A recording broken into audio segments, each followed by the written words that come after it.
वहीं जैसलमेर से बड़ी खबर है, देश के पहले गांव में मतदान को लेकर उत्साह नजर आया।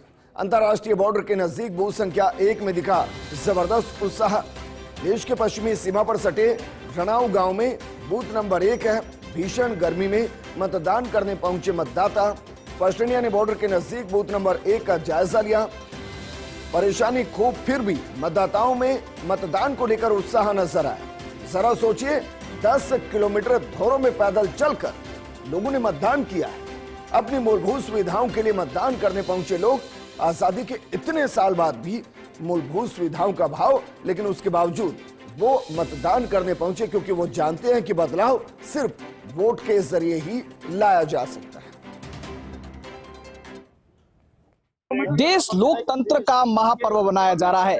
इस लोकतंत्र के महापर्व को लेकर मतदाताओं में काफी उत्साह है। तो इस समय फर्स्ट इंडिया पहुंचा है भारत पाक अंतर्राष्ट्रीय बॉर्डर के अंतिम उस पोलिंग बूथ पर, जो देश का पहला बूथ भी कहा जा सकता है। मतदाताओं में काफी उत्साह है। कुछ मतदाताओं से बात करते हैं। अंतिम गांव के साथ साथ पहला गांव भी कहा जा सकता है, तो कैसा उत्साह है? बहुत अच्छा उत्साह है, क्योंकि पहली बार हमारा इधर निर्दलीय तौर पर एक व्यक्ति खड़ा हुआ, रविंद्र सिंह भाटी। पहले बीजेपी और कांग्रेस होता खड़ा करता, जो भी वो कई बार जीते, कई बार आए, कई बार गए, कुछ काम नहीं किया। इस बार हमारे रविंद्र सिंह भाटी से हमको बहुत उम्मीदें है। वो बहुत उम्मीदें लेकर है, उनके लिए हम बहुत उत्साहित है और हम बढ़ चढ़ करके हमने इधर वोटिंग किया है।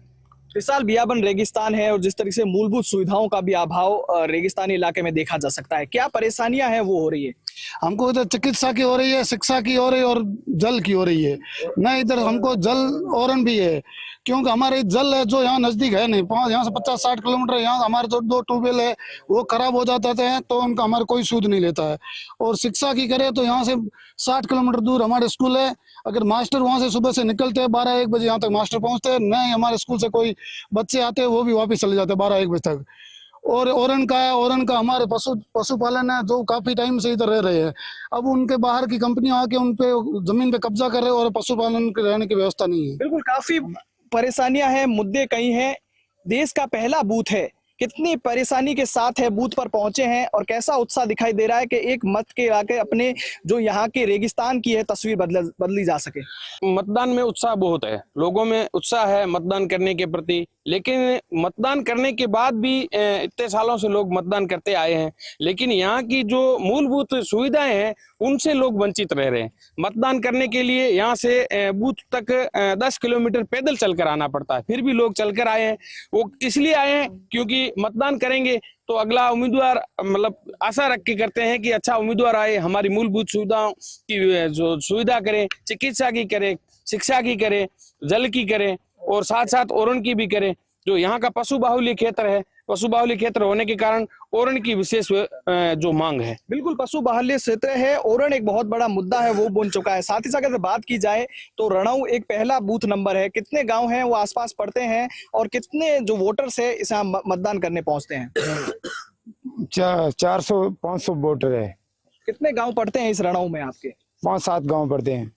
तो किस तरीके से यहाँ पर वोट देने आते हैं, किस तरह से लाया जाता है इनको, क्योंकि रेगिस्तान है? ज्यादा दूर से हम 5-7 किलोमीटर पैदल ही चल के आते हैं। परेशानियों से निपटने के लिए 5 साल का इंतजार करना पड़ता है कि एक नए नेता को चुने, और इन्हीं नेता को चुनने के लिए आज मतदान बूथ पर कई किलोमीटर का सफर तय कर है वो जिस तरीके से पहुंचे हैं। और देश का पहला जिस तरीके से अगर इसको बूथ कहा जाए तो कोई अतिशयोक्ति नहीं होगी। और रणाऊ के इस रण में जिस तरीके से वोटिंग को लेकर कहीं ना कहीं उत्साह है, साफ तौर पर है, वो आज देखा गया है। सहयोगी तन्मय बिस्सा के साथ सूर्यवीर सिंह तंवर, फर्स्ट इंडिया, जैसलमेर।